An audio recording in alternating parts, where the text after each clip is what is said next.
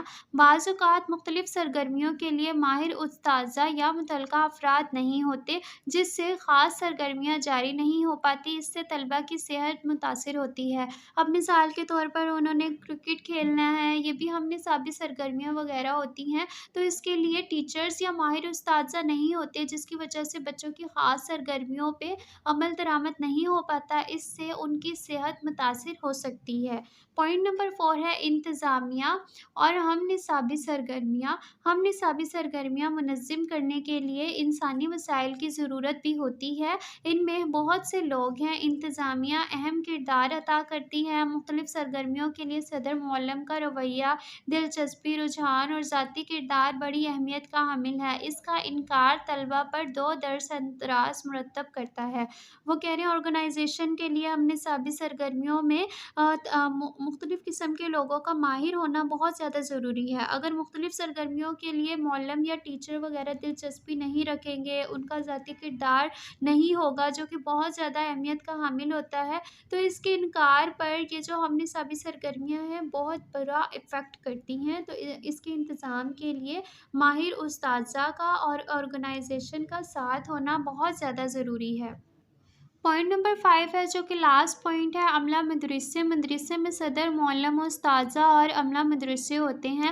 عملہ مدرسہ یہ لوگ ماہر نہ ہوں یا ہوں وہ ہم نصابی سرگرمیوں میں دلچسپی نہ لیں تو ہم نصابی سرگرمیوں کا انتظام مشکل ہو جائے گا۔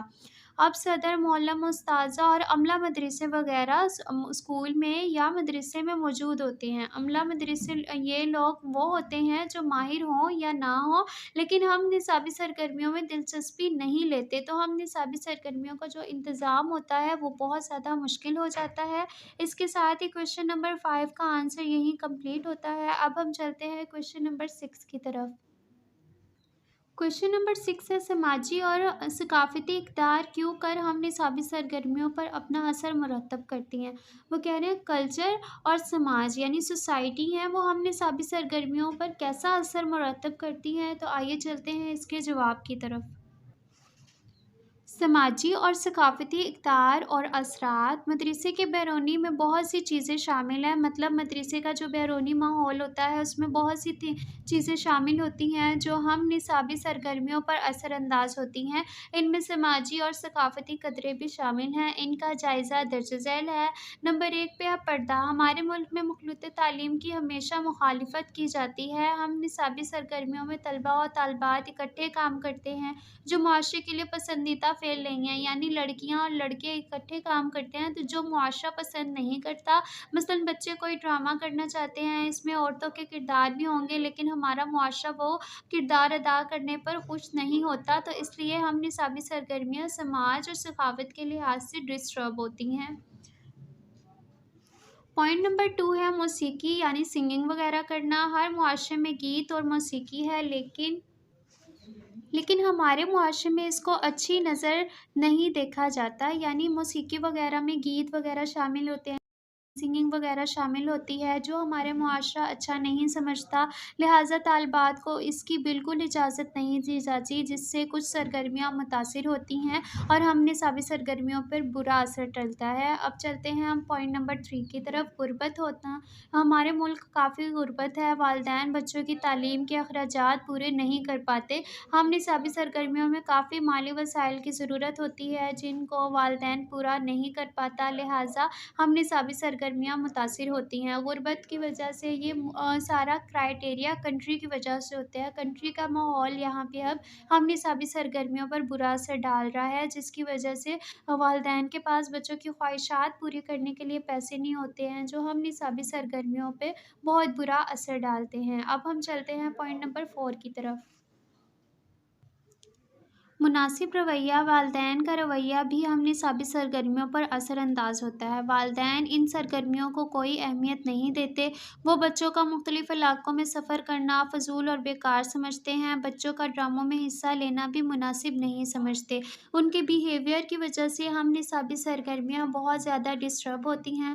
آگے پوائنٹ نمبر 5 ہے جو کہ لاسٹ پوائنٹ ہے مذہبی عناصر۔ ہمارے معاشرے میں مذہبی انتہا پسندی بھی ہے، مختلف قرضے ایک دوسرے کے خلاف ہیں۔ ایک فرقے کے اساتذہ یا طلبہ کوئی سرگرمی منتخب کرنے کی کوشش کرتے ہیں تو دوسرے فرقہ کے لوگ اس کی مذہب کے حوالے سے مخالف کرتے ہیں، یعنی یہ چیز آپ کے مذہب میں انکلیوڈ نہیں ہے تو آپ کیوں کر رہے ہیں، یا سنگنگ وغیرہ تو آپ کیوں کر رہے ہیں، جس کی وجہ سے ہم نصابی سرگرمیاں بہت زیادہ افیکٹ ہوتی ہے۔ اس کے ساتھ ہی تمام لانگ کویشچنس کے آنسر یہیں کمپلیٹ ہوتے ہیں۔ آئی ہوپ آپ کو یہ ویڈیو پسند آئی ہوگی۔ اللہ حافظ۔ Thank you for watching. GS Academy.